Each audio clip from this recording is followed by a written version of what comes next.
Albert Baluyot. Albert Baluyot, dito tayo sa second floor. Ay, alam mo ba, Camille, to si Albert is a MedRep graduated. Nito lang, last 2 years ago, di ba? 2 years ago, at the age of 33, gumraduate ka. Siyempre. Wow, nakakatuwa naman yun, ano, kuya? Because ibig sabihin nun, it's never too late. Oo naman. Diba? Ano ang dahilan bakit nagkaroon ng delay sa pag-aaral? Kasi before po lagi ako nag-amateur singing contest araw-araw. Kumbaga napabayaan mo yung Oo, pag-aaral. po. Pero ano naman yung pumasok sa isip na, ay, kailangan ituloy ko naman to. Ito naman yung gusto kong pag-aralan. Tapos tapusin talaga. Para at least hindi man ako maging successful dito sa singing career ko, mayroon pa rin akong success na story. Yung nakagraduate po ako. Tama naman. Ganda. So ano naman ang maa-advise mo dun sa mga taong gusto pang mag-aral pero sa tingin nila baka huli na ang lahat? Medyo may edad na ako. Yun ang pumapasok sa isip nila. Ano yung pwede mong sabihin sa kanila?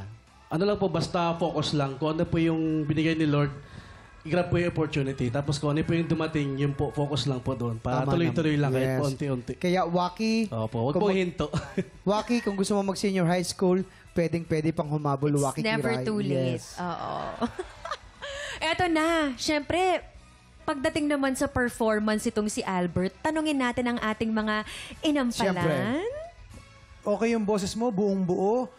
Saludo rin ako sa'yo dahil matapang ka para piliin tong kanta na to. Isa sa mga maraming umiiwas sa Air Supply kasi nga, pangalan pala ng grupo, Air Supply. So, kailangan marami kang supply ng hangin. At yan ang napansin ko.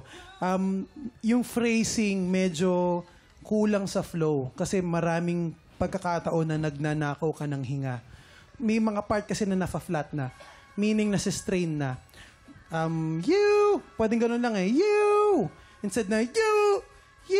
Ipwesto mo siya doon. Inasal mo siya ng onte para mas gumaan yung placement. Nakatodo. Parang kumbaga sa volume, nakatodo na. Wala nang itotodo pa.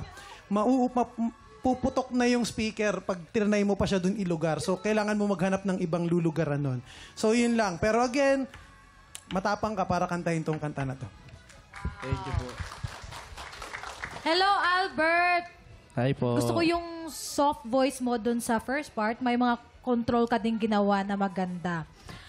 Throughout your performance, medyo may mga notes lang na hindi lang nasasapul. So, careful lang. Siguro be consistent lang dun sa intonation, no? Kung may i-advise ako, siguro yung tamang placement ng breathing support. Kasi ang hirap ng song eh. So, find lang yung tamang lugar ng breathing para makabuelo ka at ma-hit mo yung high notes. Kasi syempre, nasasayangan ako. Yun na yung dapat mong bantayan. Congrats. Ang gaganda naman ng comment ng kailangan pala medyo may daya rin pala, may Paano? may technique. Paano yung dapat you? nasal. You would never ask. Kasi Paano rin sa'yo pangongo yung... sorry. You. Kasi pag-aaralan ko yan. Okay. Practice natin. Alam mo, marami tayong natututunan sa Ainang Paraan, di ba? Meron palang pwedeng pagpuntahan ng boses. Oo. Okay, maraming salamat sa ating mga inampalana. Ang susunod nating kalahok, Shane Luzentales.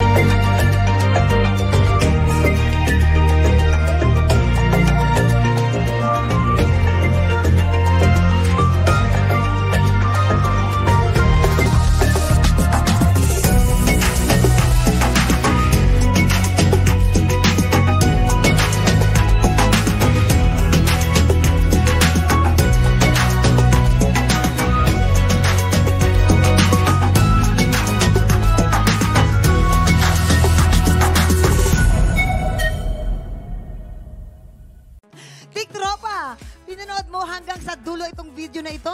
Abay, very good ka! For more happy time, watch more TikTok Lock videos on our official social media pages and subscribe to GMA Network official YouTube channel.